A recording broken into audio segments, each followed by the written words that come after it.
It's that thing where I know one line from the new Chapel Roan country song, and it's just on a loop. It's just on a loop in What my is head. it? Take it like a taker. Nice. That's all I Country's know. having a moment. Country Just saying. is having a moment.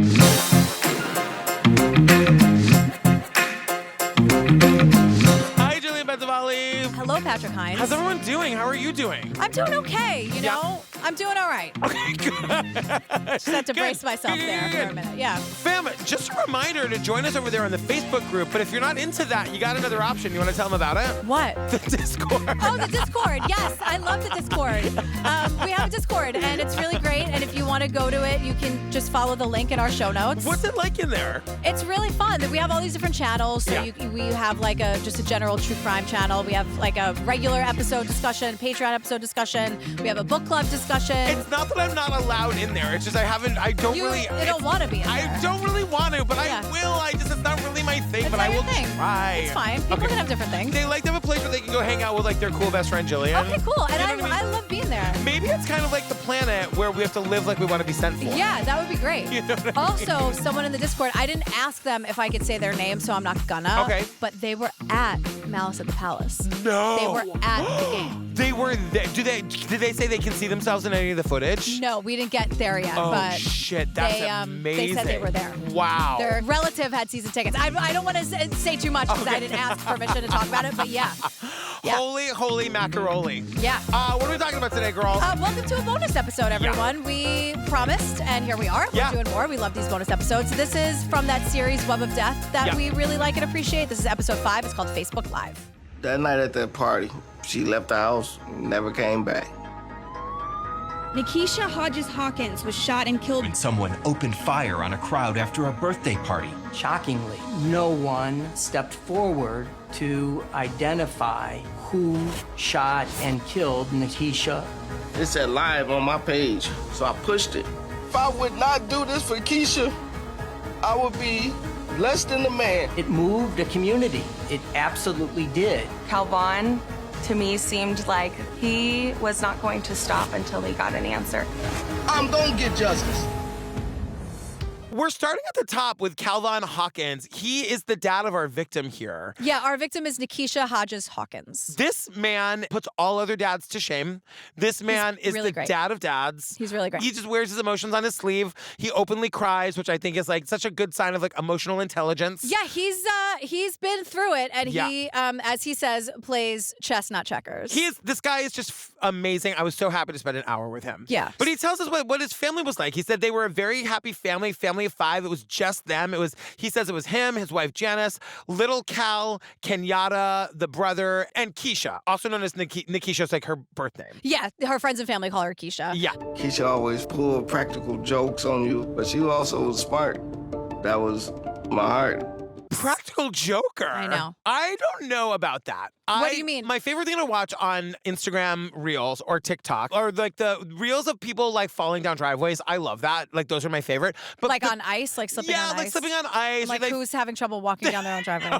Or they fall off the porch. Or Yeah. the snow falls on their head. You like watching people get hurt. No. If they get hurt, I can't enjoy it. But if they Okay. just like slip and they look silly, like that's my favorite thing. Okay. But the practical joke ones are also like the ones where they're hiding behind a door and they jump out at people. I know. I love those so much, but I don't think I'd want people to do that to me. I don't think anyone really wants anyone to do it to them. Right. I certainly don't. Or like the people with the saran wrap over the door at face level and they just walk into the saran wrap face first. It's so We can do better, can't we?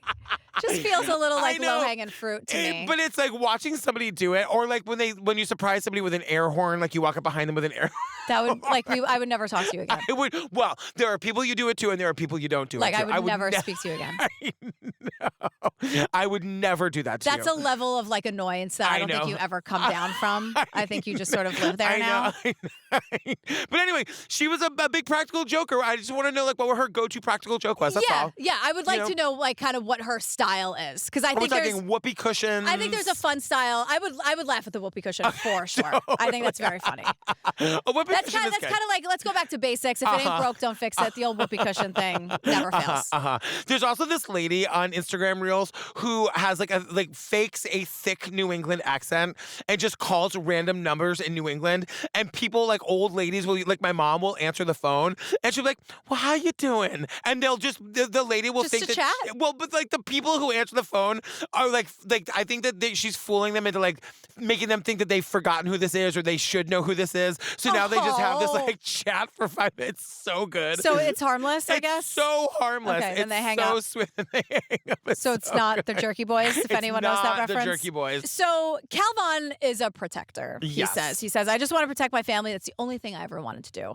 So it's July 24th, 2011, and Nikishha comes out all dressed up for a party. Yeah. And her father's like, excuse me, where do you think you're going at this hour? And he will tell us like later on that he's a very protective, almost overprotective dad. Yeah. Always wants to keep his kids out of danger. Yeah. You know, like any parent. And Nikishha's like, Nikishha came out of the room dressed.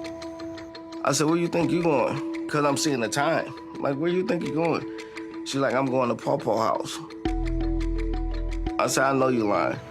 And he knows she's lying, but he's gonna like let it slide this time. now, as Calvan is telling us about this, Yeah. we're seeing texts on screen between two people. And we don't know who, but I'm assuming it's Nikishha and someone else saying, I hope you're coming to the party. Yeah. What are you wearing? I'm obviously wearing red. I'm thinking I'm wearing yellow. You'll find out tonight. And I'm like, what's with these colors? We'll get into it eventually. Yeah. Janice, Keisha's mother, is here. Right. And Keisha didn't tell them about the party because Janice says she knew she wouldn't be allowed to go. Right. And her parents are like, we can't pick every battle. They don't pick this one. It's Yeah. like, I get it. Right. You know, they let her leave, but Calvan had a gut feeling that something was wrong. He goes, I just knew it in my heart. And he says, I let her go and she never came back. Yeah. I mean, this is the most extreme example. And because anytime your kid leaves the house, you're going to have that feeling. You know what I mean? Yeah. So it's not like it was, I'm just saying to Calvan, like he will beat himself up about this for years and years and years to come. And I wish he wouldn't do that to himself. I know. You know, but because he had that one thought of like, I shouldn't have let her go and something tragic really did happen, he blames himself. Yeah. I maintain you can't pick every battle. I get it, you know? What are you going to do? God. She's I'm a the teenager. king of not picking every battle. Come on. So Kenyatta is Keisha's brother. Yeah. And he's here, and he also went to the party, and he was 13 years old at the time. And he's describing like a lot of high schoolers and classmates, people older than me, obviously. I was only like 13 at the time. Michigan City's quite a small town, so everybody knows everybody. So you knew everybody who was there. When I arrived, everybody was having fun. It was like a stoplight party is what the theme of it was, so. explain what this party is. So it's at Kruger Memorial Hall in Michigan City. Uh-huh. It's a spotlight party. What? And I was like, oh, so that's where the red and yellow reference comes from? What does that mean? Because I have it down. He said it was a bus stoplight themed party. So is it like traffic lights? I guess it's like you just dress in the colors because they was like, oh, what are you wearing? I'm wearing red. I'm wearing yellow. I'm Googling spotlight party What, now. like an Stoplight interesting party. idea for a party. Yeah, it feels like, what are we missing? I think we're missing something. Okay. Oh, she found an answer. I seriously, I can't believe I didn't look this I up thought they in the were moment. dressing like traffic lights. It's where you wear different colors indicating your relationship seeking status. Oh, how gay. Handkerchief in the back pocket in the 1970s in San Francisco. So it's one of those kinds of things. So color green means that you're single and looking. Oh, single ready to mingle. Red means that you're in a relationship. Okay. And yellow is, I don't know. Oh. Yellow is open to interpretation? Yellow is, as Facebook used to say, it's complicated. I'm very glad you looked this up because I'm like, wait, the point is to because in the Facebook group, they would be like, you idiots. I know. Here's what this is. The one thing I didn't research. I'll read court transcripts and police transcripts for 10 hours. But you're not researching a bus stoplight party. I literally was like, oh, it's the colors. How cute. Totally, me too. But I was like, these kids seem way cooler than me. Idiot. How would I'm they? an idiot. This doesn't sound fun. Well, I did it now. Oh my God. Crisis averted. Totally. What a mess that would have been. So the party started great. Like lots of people. It's a really good time. It wasn't until people arrived later that the vibe started to diminish. Like everybody knew of these people or knew these people personally, so they know that normally trouble follows wherever they go.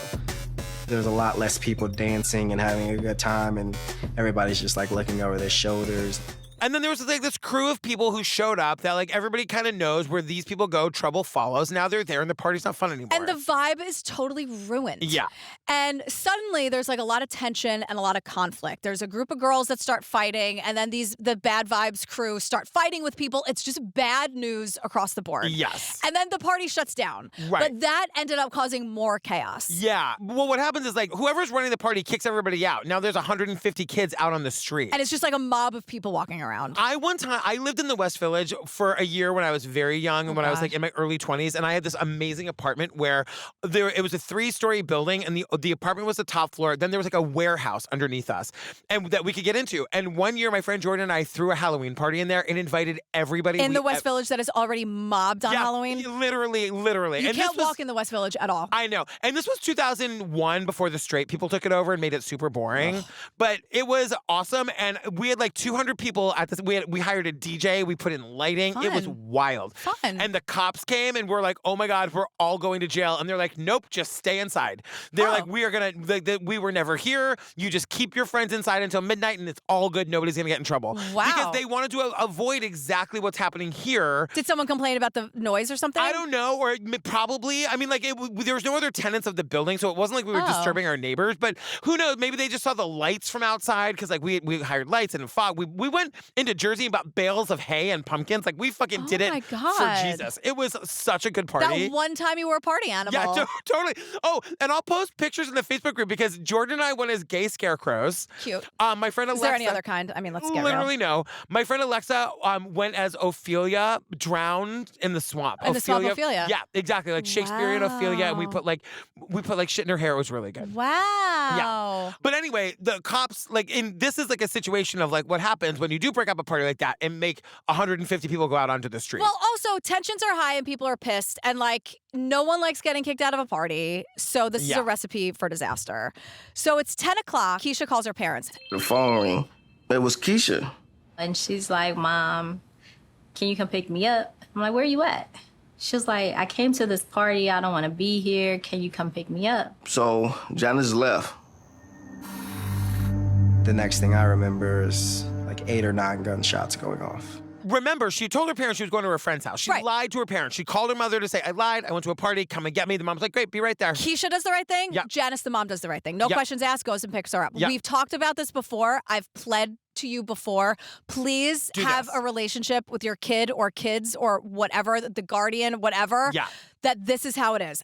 The lie we'll get to later. Yep. The most important thing is that they feel safe enough to say, I know I lied, but if I say I need help, I need you to pick me up, there's not going to be bullshit coming at me on the other end of the phone. Yeah. We're just going to get picked up and get safe. Yep. So everyone here did the right thing, Janice and Keisha. Right. So 15 minutes later, 10:15, Kenyatta, the younger brother, hears, quote, 8 or 9 gunshots. And everyone starts screaming. And remember, there's 150 people on the street. Yeah. So even more chaos. It's been a horrible 20 minutes. Yes. Really, a very tense, like no one really knows what's going on. And everyone has been fighting before that. Yeah. And now these gunshots start going off. So Kenyatta walks towards the screams. He says something told me to walk towards the screaming. I can't believe it. He's 13 years old. And he recognizes one of the screams as his cousin. So he thinks his cousin has been shot. But when he gets over there, he sees that it's not that the cousin has been shot. It's that his cousin was with his sister, Keisha, and she's been shot. Because that was who his cousin was screaming about. Yes. Keisha, his sister. Now, Nikishha is alive. Yeah. She's gasping for air. And Kenyatta, who's 13 years old. She was still breathing, but it was like she was gasping for air. And I just knelt down right beside her. I held her hand. I held her head. I held her head. I held her hand. Can you Yeah. imagine being a 13-year-old No. who's stepping into that role? To be there with your sister as she dies. Also, who's called, Right. who feels I'm going to walk toward the screams in Yep. this chaotic situation and is there with his sister in that moment? It's incredible. I mean, it's the saddest thing I've ever. Well, we're just getting started with the sad, yeah, this I is guess. So because Janice, the mom, arrives and Nikishha has died of gunshot wounds. She sees a body under a sheet on the street, and she instinctively knows it's her daughter. And how wild I know. is that? This family is so close. Very connected. Very connected. Yeah. And, she has to pull this white sheet off of her daughter, and then she has to make the worst phone call in the world, which is calling Calvan Yeah. at at home and saying what happened. And she, you know, like even talking about it now, it's so hard because it's the guilt. Right. And he says, I knew I shouldn't have let her go. This is what I was always trying to avoid. And this is what happened. What are you going to do? Keep her home all weekend? Pick every battle? Fight? Have every single fight? Because she didn't do anything wrong. She was just a young kid who went to a party. You know what I mean? Of course. Like, it's like... Everyone else at that party told the same lie. I know. They all did it. I'm like, I know there's no question that I'm going to be in this situation. There's no question. Kids are going to do it. I mean, you've said it about you were going to bars when you were like a junior in high school. Yeah. You know what I mean? Yeah. Like I know that like this is not about Keisha being a bad kid. This is about Keisha being a normal kid. Of course. You know, and Calvin being a good dad who didn't want to have the fight tonight, you know? Of course. And when things got bad, if I had to call my parents, I could call my parents. Yeah. And we'll talk course. about it. You know, like the reason I was able to go to those bars a lot of the time is because my parents trusted me. Mm-hmm. I was with who I said I was going to be with. Right. But were we doing things, you know, did we, you know, saunter over to the Stuytown keg? Sure. The Stuytown keg. That's neither here nor there, okay? And frankly, none of your business, none of your business. But like, did I sleep at Jane's apartment and sleep over? And did my parents know Jane's parents? Yeah. Yes. Like I was with the people I said I was going to, but sometimes we made our way to the Stuytown keg. I never did anything bad in high school. I never did. Really? I loved my life in high school. I was like a nerd in the drama club, and I had a ton of girlfriends, and we would like sometimes we'd sneak out at night and go to the beach. Like after I've never snuck out. I mean, it was like, you know, but I never drank. I mean, and when I was that's not true. When I was a senior, I did like I went to parties and had drinks or whatever. But like I was just like there was nowhere to go anyway. It was Cape Cod. It wasn't like it was New York City where we could get into a bar with a fake ID. That wasn't an option. Yeah. But yeah. Keisha did nothing wrong. Calvan did nothing wrong. This was just a shitty thing. No. You know? It's what happens. But now we learn a little bit about Keisha. She was a baker. Yeah, and she was the party, basically. Keisha was the main one. Like, if she was to go spend the night at somebody's house, the house would be quiet with me, Janice, Lil Cal, and Yacht. But when Keisha come home, it was stir crazy. Like, Keisha was fun. Like, she was silly. Calvan is saying when she would have nights that she'd go sleep over at other friends' houses, they'd be like, don't go. It's a little boring now. You're so fun. Yeah. You're the fun one. And she loved to bake, and she loved to bake for others. So, like, that's what she loved to do during the holidays. She was always, like, baking goods to give to people. And that's what Janice does now to, like, think about Keisha. She, like, bakes cakes. And it, like, brings her peace because, again, they're so connected, this family. Yeah, and Kenyatta, the younger brother, he's like, we were closer than close. We were inseparable. She was an amazing friend. He says a loving spirit, very empathetic. Like, the cool older sister who was nice to him. Yeah, I was going to say, like, that can so go. I'm very close with my older sister now, but not when we were growing up. You know what I mean? When you were 13 years old? No, of course. Yeah. Not even, like, no. Yeah. You know? And, like, it's amazing that I love it when you see stories where, like, siblings like that are really tight. It's amazing. I know. I agree. And Janice, now I know we don't like this. I know we don't subscribe. Janice says she was my best friend. We know how that can be problematic. Janice doesn't mean it like that. No. You can tell that Janice has got rules. I got a good read on Janice. Totally. She knows what's going on. She just meant like they bonded, you know, and she's a tragedy happened. So it's not I'm not a real mom, I'm a cool mom. It's not that. Uh-huh. Janice knows what's up. Yeah, like if something, God forbid, happened to Daisy, I'd be like, she was my favorite person. Yeah, you know what right. I mean? Of course. Yeah. And that's allowed. Hello, I'm not a yeah. monster. No, It's just like, come on. Jillian with a J, Ashley is here. Yeah. She's the assistant chief of police in Michigan City. We love her, and then we're going to hate her for like a second, but then we're going to get her back. Okay, great. Yeah. It's weird. I'm going to say my own name, but she's Jillian with a J. Jillian with a J. Yeah. I know. So she says, look, the cops get as much evidence as they can from the crime scene, the fingerprints, shell casings, hair, like whatever they can get. Yeah. So this story is going to be told a lot from Jillian with a J and John, the former prosecutor. Yeah, and they're both pretty great. They have one moment where we kind of hate them, but then everything works out in the end. Yeah. I'll know when we get there, of course. To right? when we hate them? Yeah. Oh, yeah, for sure. Okay, great. But we learn, Jillian with a J is telling us. Oh, I know exactly what it is. Yeah. Jillian with a J is telling us that the conflict of the party had been between two groups of kids from rivaling parts of towns. And they were like, they were just like dealing with like the shit that, young kids deal with. They were basically young and stupid is what they say. Yeah. And there were dozens of people. There were like 150 people, lots of witnesses, but hardly any will speak to police because a lot of these kids are black. Yes. So they're not going to trust the cops. And a lot of these kids were like involved, like when the bad kids came up, like Kenyatta said, like no one's going to talk because they're either scared or they don't want to incriminate themselves. So like there are 1,000,001 reasons why none of the witnesses are speaking to police. And it's awful because like without like there's like basically 150 people saw what happened, but nobody will say anything. No one's saying anything. So Detective Ashley is saying one name kept coming up. Cameron Kent. He was one of the party goers. There was witnesses that came forward and said that they actually did witness him shoot. When the party let out, he actually walked down a hill where multiple other partygoers were. He pulled out a gun and he shot into the air.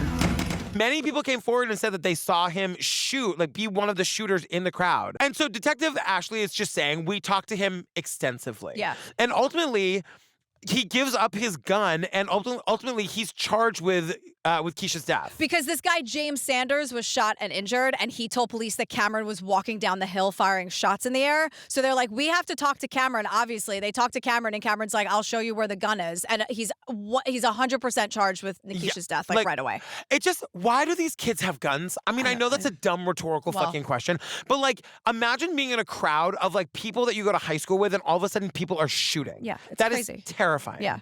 And what's even crazier is that Cameron and Keisha were friends. Keisha's parents knew him. And like, not even just friends, like close, like he would be at their house all the time. He came over to their house all the time, but he also came over and offered his condolences, and now he's been arrested. Yeah. So something is really off about this. It doesn't make any sense. So now it's September 25th, 2011, and it turns out Cameron was lying about the gun. Right, like the ballistics report comes back and the gun doesn't match the bullet that was found in Keisha's body. So Cameron couldn't have done it. Now, I'm at least relieved that the cops are like, okay, well, I guess he didn't do it. We're going to drop the charges, as opposed to like burying that under the carpet and being like, we're going to prosecute this kid anyway. Yeah, the charges are dropped.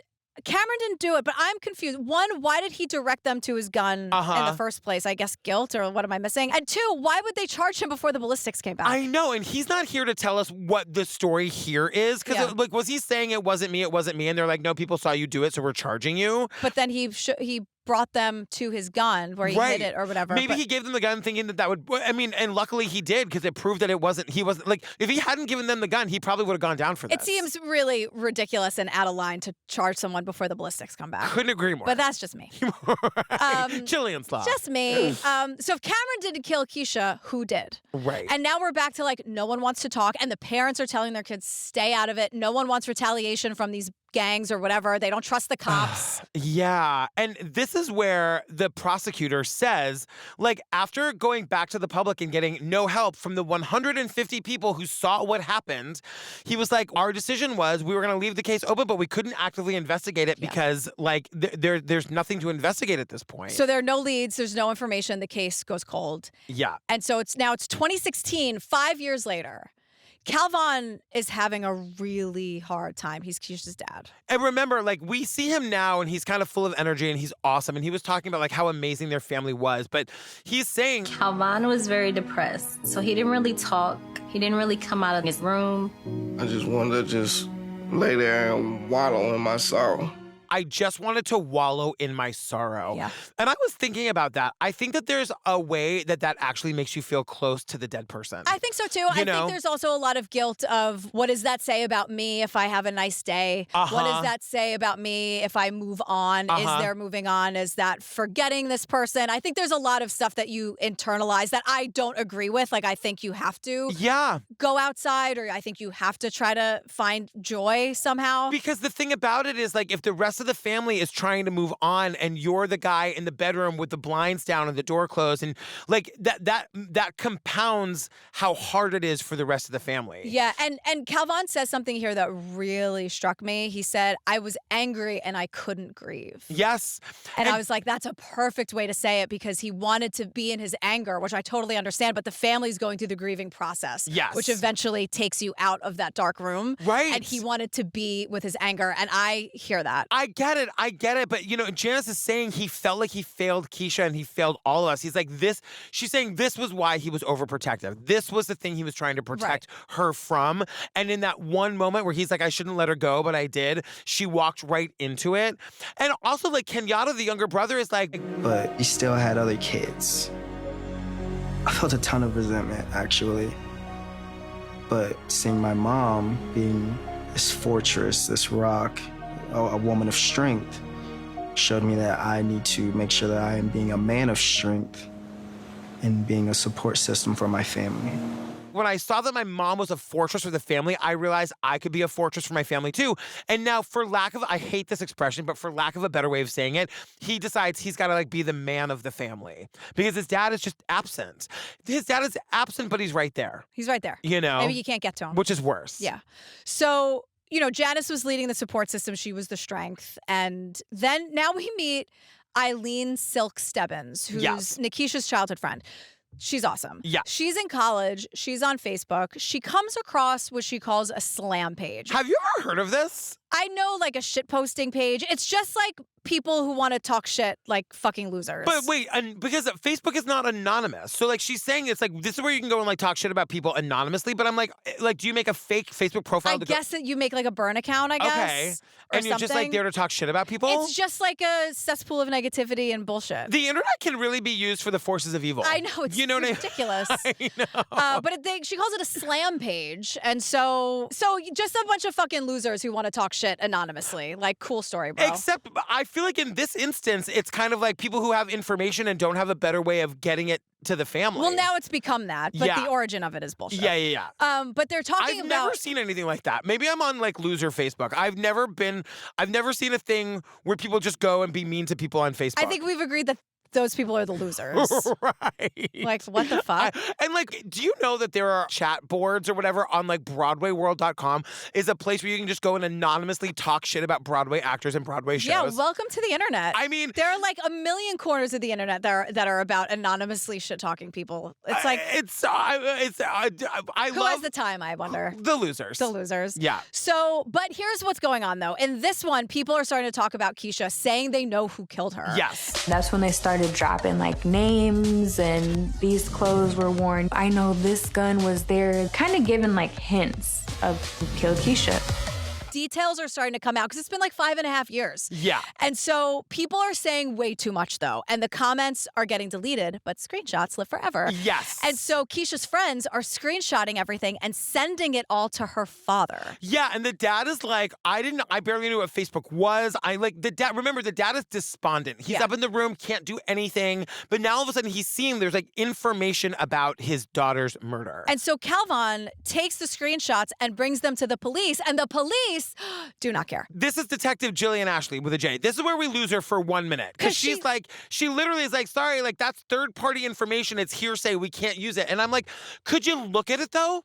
She says we need a real source from a real witness. And I say, okay, sure. Right. But could you ask a question? Yeah. Could you maybe look into it? Maybe you could look at any of the information on this post and see if it corroborates anything you've heard. Maybe it'll say this is the biggest example of we just don't give a shit I've seen in a while. It's a little bit like, could you do a little bit of digging? Right. Could you just track something down? And if it turns out to be nothing, that's fine. But it's been a cold case for 5.5 years, and this father, a lot of people are saying the same shit. Right. And like, remember, 150 people were there and know what happened. And these are the people that are talking on this anonymous group. Like, I feel like in another circumstance, people would be jumping at this opportunity to see this information. Right. So Calvan agrees with us, obviously, because he goes back, he brings everything to the cops. They say, like, cool story, we can't do anything. And he goes home and, like, stews on it. And all night long, he's like, no, we're not doing this. No. So the next day he goes back and he's like, are you seriously not going to do anything? Because if you don't, I will. And like, I'm just warning you. He's like, I'm just here to confirm that you said you're not going to do anything about this. I just want to make sure I heard you correctly. And they're like, oh, you heard us. We're not going to do anything. He Definitely goes, not. cool, bet. Yeah, so he goes to his car. Yeah. And he goes on Facebook.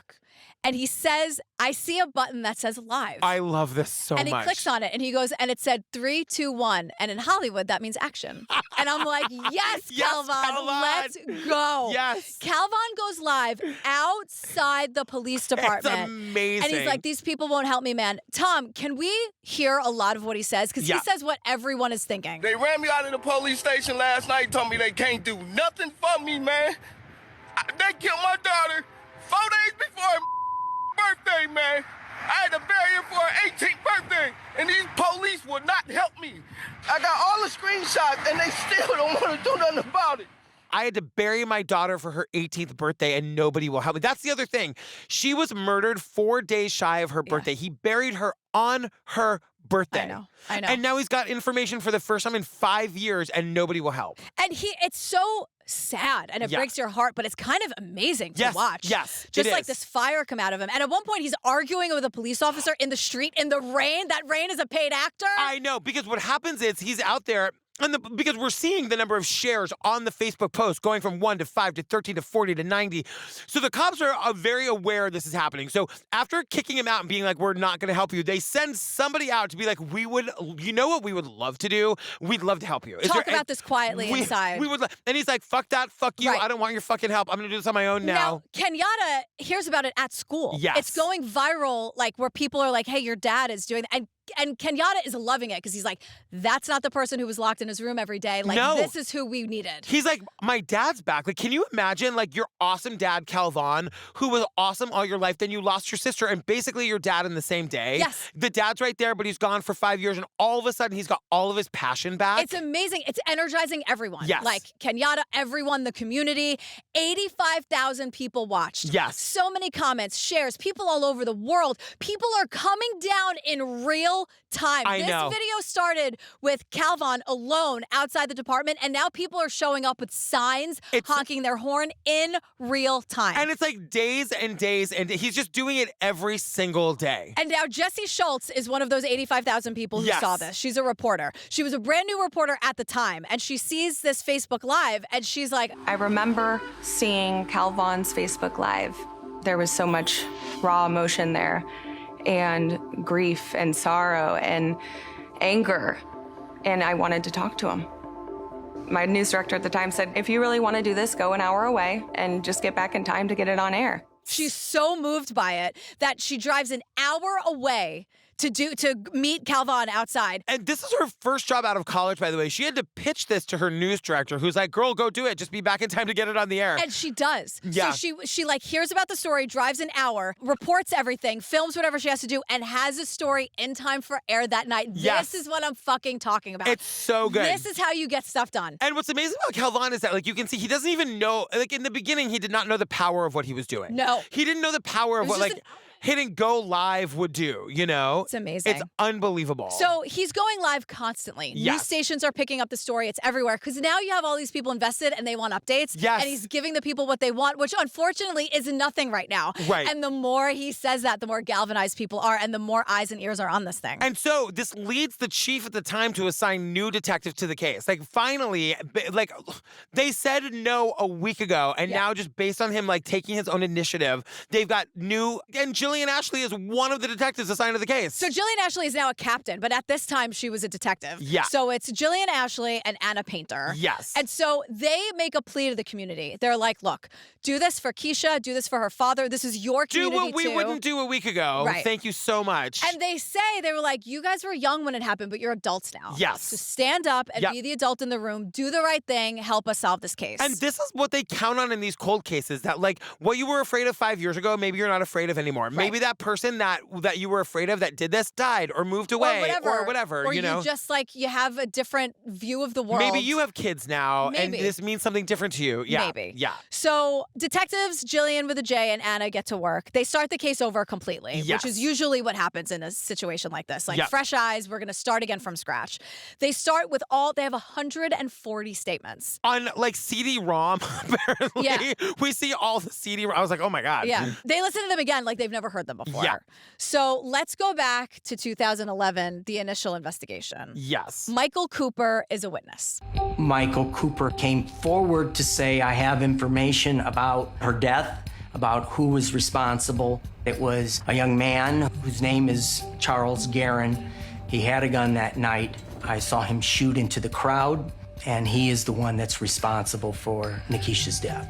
This guy, Charles Guerin, killed Nikisha. He had a gun. He shot into the crowd. Yes. And killed her. And he saw it happen. Now, this statement was not corroborated at the time in 2011, but the cops weren't unfamiliar with Charles Guerin. We learned that there were, quote, previous encounters with him. Starting at the age of 16. Right. So then there's also Skyisha Pender. She's a witness. Right. And she says in 2011, all she said to the cops, because again, no one wanted to say anything, no one wanted to get involved. Yeah. She said, I did hear shots fired, but that's all she's going to say. Right.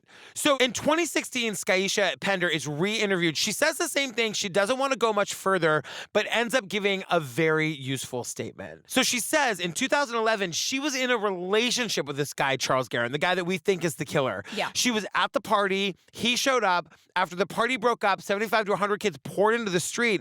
She heard the sound of what she thought were firecrackers at a distance down the hill, followed by 3 loud, close sounds of gunfire. And she looked directly towards the sound of the gunfire, saw her boyfriend, Charles Guerin, shooting into the crowd down the hill. What is wrong with him? Who shoots into a crowd like that? What is happening? To what end? I don't understand. What is the reason for this? God, just as much destruction as you could possibly cause. I mean, there's no way that you can do that without knowing that you're going to kill somebody. Right. Now, this is great for the case. Yeah. Because Skyisha just corroborated what Michael Cooper said. Exactly. So now they can focus on Charles Guerin, and they get an arrest warrant. Although we lacked the kind of evidence that we desire, that being some other physical evidence in the case, get the gun, we didn't have that, but I knew we had great testimonial evidence.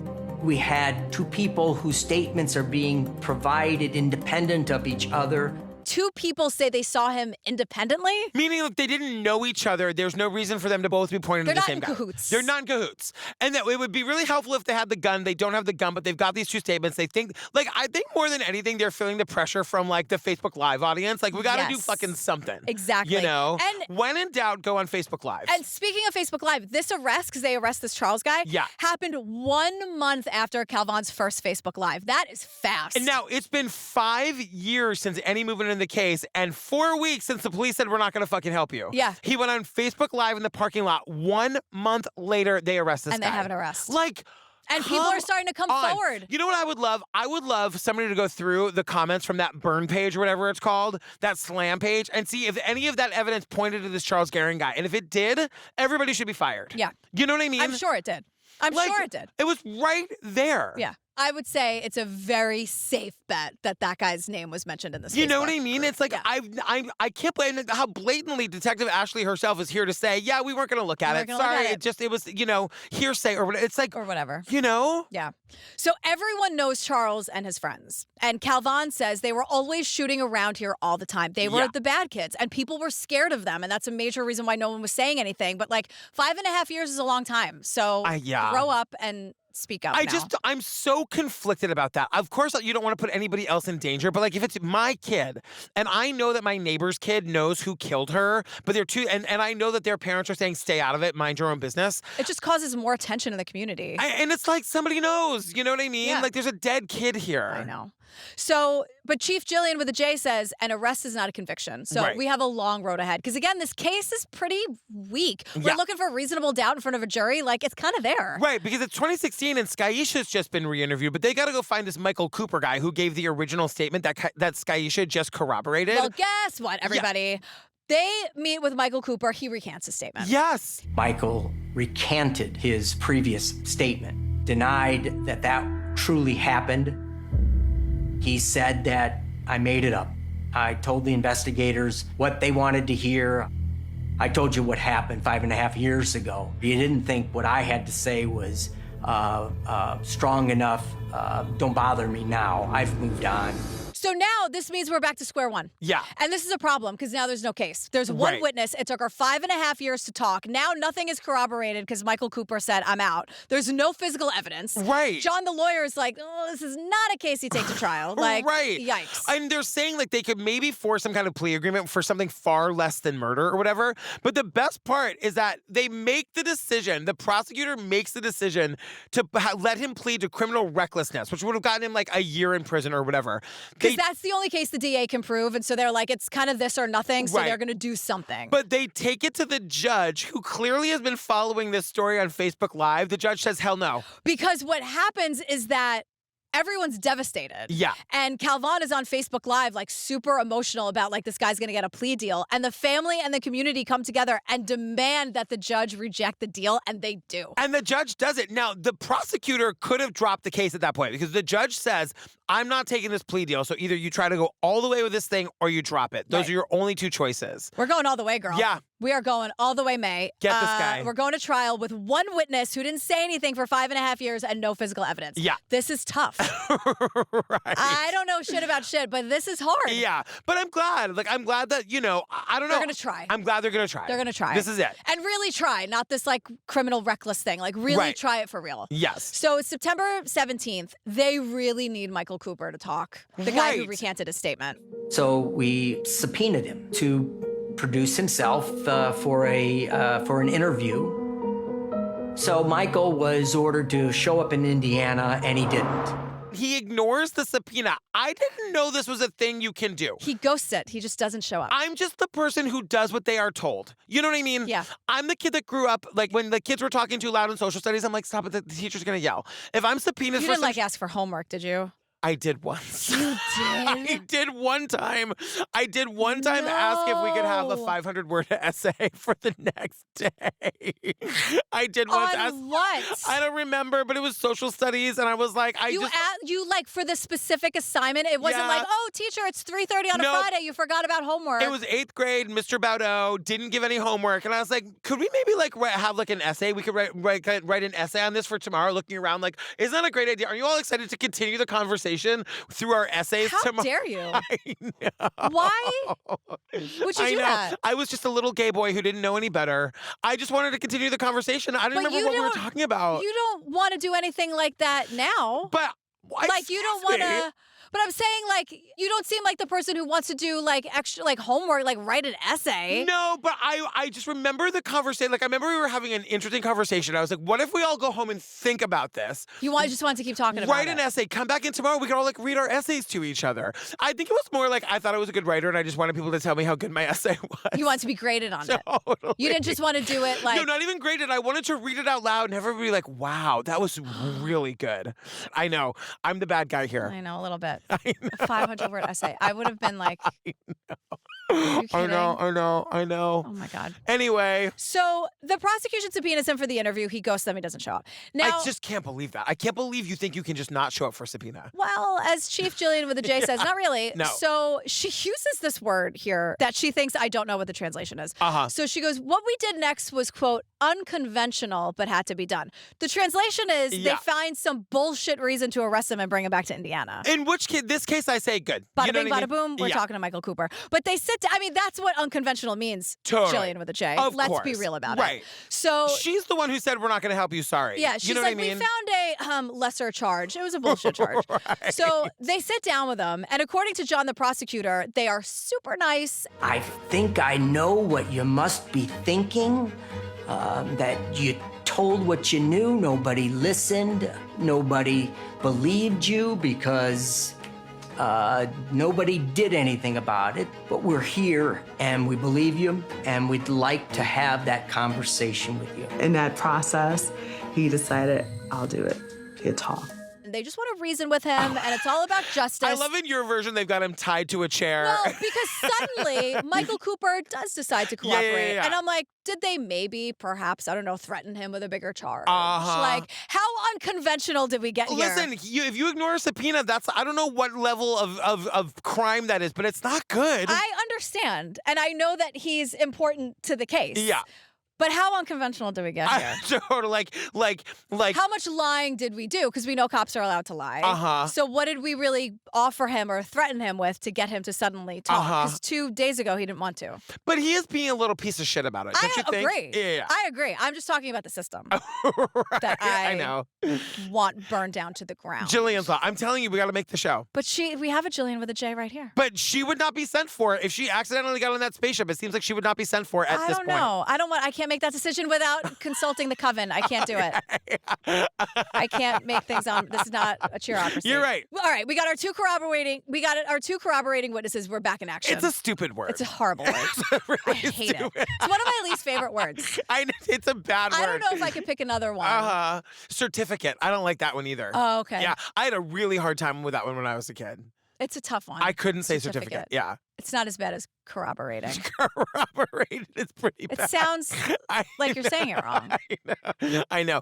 No, it's a Maleficent. That's Maleficent because I always bad feel one. like I am inverting it. Yeah, me too. I feel like I'm saying it wrong. I think so. It stresses me out. I know. So does corroborate. Yeah. Both of our witnesses say two things. One, that the shooter was wearing a plaid or a checkered shirt. And two, that shooter is Charles Guerin. Yes. But the problem with that is that when he came in for his interview on the night of the shooting, he was not wearing that identifiably plaid shirt. Now, we see the footage. Yes. And he's wearing this very, very, very bright neon green number. Yes. And Chief Jillian is like, oh my God, it was so green. Too green. It was beyond green. It was so green, I can't even stand it. Look, and when green's we my see favorite color. It's even too green for me. It was green. It was pretty But green. I like your sneaks. Your green thank sneaks. you. Thank you so much. I am wearing new sneakers That's today. a great kind of like, wow, that's green, but as a compliment green. Totally. That green number. The neon, like Fresh too Prince of much. Bel-Air neon green is Too much. no good. You've done agree. it in Fresh Prince. Let's move on. Moving on. If it ain't broke, like, let's leave it. But more importantly, like he's not wearing that plaid shirt. And so this is where... This is bad for the case. It's bad for the case. And this is Friday. The trial starts Monday. What are we going to do? Well, Prosecutor John... As we were preparing the case for trial, and I'm meeting with, for the first time, Skyisha, just as a sort of desperate hope, not with any real expectation, I asked her if she took any pictures that night on her phone, and she told me she didn't. Did you take any pictures with him at the party where he might have been wearing that shirt? She says no. Also, you're just asking her about photos now? 3 days before the case. Because we just have two people saying, yeah, he was wearing a shirt. I'd love to see proof of I'm thinking as a jury member now. Yes. This is really bad. Right, because the shooter that these two people have identified, they're like, he was wearing a plaid shirt. We don't have him in a plaid shirt. We have him in a green shirt. And the only footage we have of him from that night is in a green shirt. Yes. This is bad. Yeah. So here's the thing, though. There was a photo booth set up. Yes. And Skyisha and Charles were together when the party started. Charles is the shooter. Charles is the shooter. They were dating when the party started. They were boyfriend-girlfriend. Yes. So they take photos together in the photo booth. And also, if there's a photo booth, take the pictures. You'll never regret it. I love a photo booth. Regret it. I love a photo booth. Couldn't And then when agree it prints out, write the date and where you were on the back of it. And put them in a nice little place. Yeah. Listen, and also if Jillian just stops in the middle of an episode and gives you advice, take it. Just take it. I love a photo booth. Yeah. They're so fun. I love it you too. You will find those photo strips and really like be filled with love I've got one and on my little nostalgia. wall with me and Daisy. It's the cutest thing. Love a photo booth. Yeah, totally. Black and white if possible. Color I'll take, but black and white I think is the way to go. God, wouldn't it be great to have a photo booth in your home? I would love that. Like a jukebox, a photo booth. Jukebox. Remember in The Craft where the mom only wanted a jukebox that plays Connie Francis? And they're like, who's Connie Francis? She's like, oh, shut up, listen and learn, honey. So Skyisha's like, no pictures on my own. But we did take pictures in the photo booth. John is like, do you still have those? She says no. She says, I don't have them because when I saw my best friend Nikishha was shot, I dropped the pictures on the ground next to her. So here's what happened. I just want to slow down on this. Yeah. They show up to the party, they're dating, Skyisha and the shooter. And the shooter. They take a photo booth thing. Highly recommend. Yes. 1510. Recommend it. Totally. Here's what happens. Skyisha hears the gunshots. She sees Charles shooting into the crowd. She sees that her friend Nikishha has been killed. She is next to her friend Nikishha's body. In her anger, she throws down the photo booth pictures because fuck this guy. Yes. And they are done, broken Yes. up immediately. Yes. But she's so angry that she doesn't even want the pictures. She throws them down. So John is like, wait a second. This Prosecutor John. Prosecutor John, wait a second. Could maybe, against hope, please praying to all deities, like when you have food poisoning, the same deities, you call Yes. them all in. I really need help here. Everyone, if you're listening, please God. Yeah. Could there be a photo of a photo in our crime scene photos? Because he remembers he sees the crime scene photos and he remembers, wait a second, there was an envelope with a picture in it in the crime scene photo. And he looks at the crime scene photo and he's like, you can barely see the outline of a shirt. They go to the evidence box from 5 years ago. They find the envelope with the pictures of Skyisha and the shooter from the photo booth. Bada bing, bada boom. He's wearing the plaid shirt. We got him. We got the photos. We got him. In that moment in time, the physical evidence corroborating the testimony of those two key witnesses was added to the evidence of the trial or of the case. You can call it a smoking gun in a case where there was no gun found. It was a smoking gun in the case where the gun was never found. Yeah, where there is no smoking gun. Yeah. Great.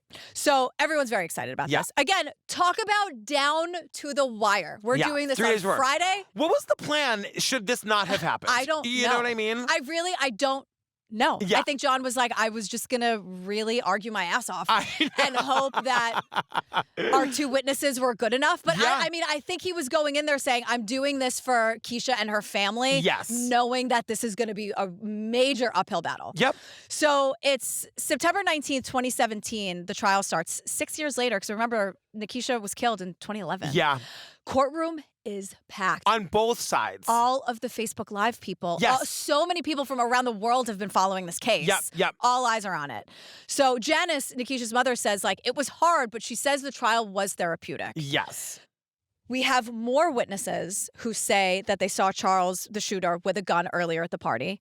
Then we have our 2 witnesses saying that he shot the gun. Yes. Now, the defense is saying, give me a break. All we need here is a reasonable doubt. And let me tell you, jury, you have it. You have it. And I hate to say it, like, I hear what they're saying in a courtroom. Yeah. Sitting here in my feelings, fuck this guy. Yeah. But in a courtroom, but maybe that picture would have gotten me. I think the picture is without the picture, I'm not sure what would have happened. Yeah. And both sides argue pretty forcefully, and our reporter friend is saying when the case goes to the jury, she's like, it could have gone either way. Like, they both had good, solid points. I wasn't sure what was going to happen. I agree. This was a very hard case walking into a courtroom. Because we don't have the murder weapon. We don't, you know what I mean? Like, we can't connect it to the book. Like, there's 150 people. No one, only these 2 have come forward. And I wonder if the fact that Michael Cooper recanted would be admissible. Because if I were defense, I'd be like, so he recanted and now he's back and they get him on this bullshit charge and now suddenly he's talking again. Like, what did they threaten him with? I don't know if that was admissible or not, but it's something I would do if I was a lawyer. Well, September 26, 2017, it's the day of the verdict. It's also Calvin's birthday. It's also my mother's birthday. Oh, my God. I know. Wow. Charles Guerin is found guilty. Which is crazy. Yeah. Which is great news for everyone, but kind of, I mean, when I say this could have gone either way. 100%. They must have been terrified. And, you know, we're at home with Calvin and the family, and, like, Calvin still struggles to this day with his guilt and missing his daughter, and their son is saying, like... I don't think he sees the magnitude of what he's done, but that's because he's in his head all the time.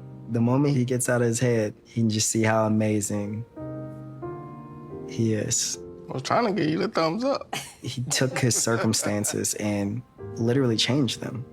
If that's not inspirational, I truly don't know what is. He isn't able to step outside of himself and see what he did for Keisha and for our family. This all happened because Calvan had it. Yes. And he went on Facebook Live, which was brand new at the time in 2011. Like, totally. He didn't even know what he was doing. He was just like he said, I saw live, it said 3, 2, 1. That's in Hollywood, they say action. Like, I'm just doing it. Yeah. And he was so honest and raw, and he galvanized this community. But, like, he just hit a button. I know. And, like, spoke his truth, and now here we are. He made it happen. Without him, we would not be here. 100%. And he did it out of frustration and rage. Yeah. And it worked. And rage is a very powerful thing, I will tell you that. Oh, girl. Very powerful. Charles Guerin was sentenced to 50 years in prison, and a 2018 appeal was denied. Yeah. And now we're with Keisha's family, and it's time to really start the healing process. Yes. Because if you remember, Calvan was saying, I just wanted to be my anger. I didn't want to grieve. There was no room for grieving. I was angry. And so now that he used that anger, channeled it, and we got to here, and now this grieving process, as like a family, this really connected family. Yeah. And maybe they can come back to that and sort of like have some of that joy that they had for so much. And that doesn't take anything away from Nikishha. Totally. I hope so. I want that for them. Like, you know, they just seem like a really incredible, tight unit, you know. And that's what they say. Like, they're trying to find peace. It's not closure. There's no such thing as closure. But, like, they are so lucky that they all have each other and they can make shit happen and they can have delicious baked goods while they do it. Yeah. Are you kidding?